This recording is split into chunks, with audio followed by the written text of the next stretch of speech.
All right, let me talk for a minute about the Gronkowski strategy. I used the Gronkowski strategy last year and won my league. Here's what I did.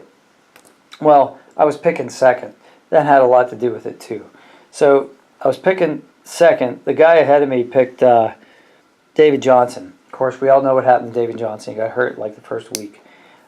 So that left me with Le'Veon Bell, which I immediately picked Le'Veon Bell, and he was a monster last year. A monster.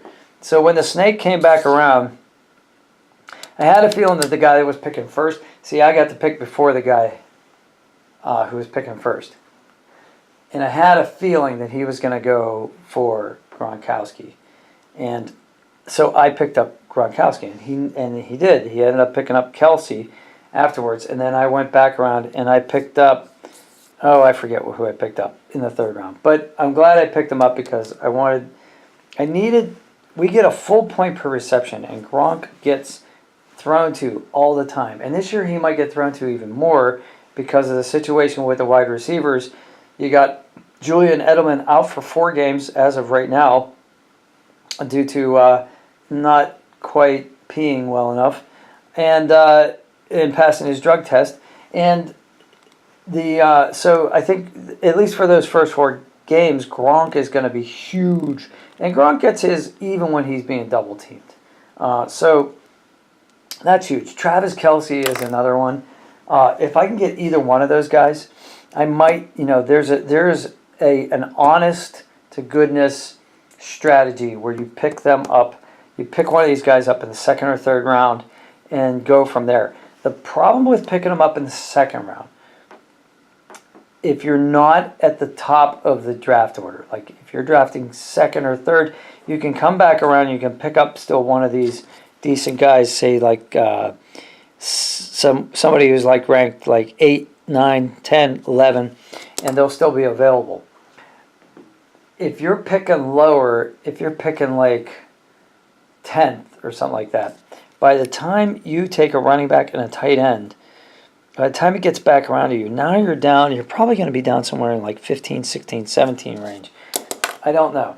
See, what happened for me was last year I picked up Alvin Kamara in right when he got hot. And I just picked him up off the waiver wire. I saw him have the one good week. Nobody else, I don't know why nobody else picked him up, but I was able to get him. And he changed everything. He was just one of those rookies, one of those unknowns, one of those non-drafted guys who just lights it up. And that's the other part. There's only so much you can do in the draft.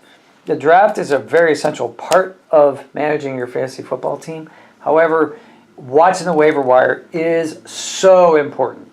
And some people might argue more important than the fantasy draft, just because even if you were a complete buffoon, you're still going to end up with some good players when you come out of your fantasy draft. It's really hard to screw up the fantasy draft unless you just completely ignore the list and start picking favorites or something. Like if you just happen to be like a Browns fan and you just start picking up Browns or San Francisco or the Giants or somebody that's that was really bad last year, not scoring a lot of points.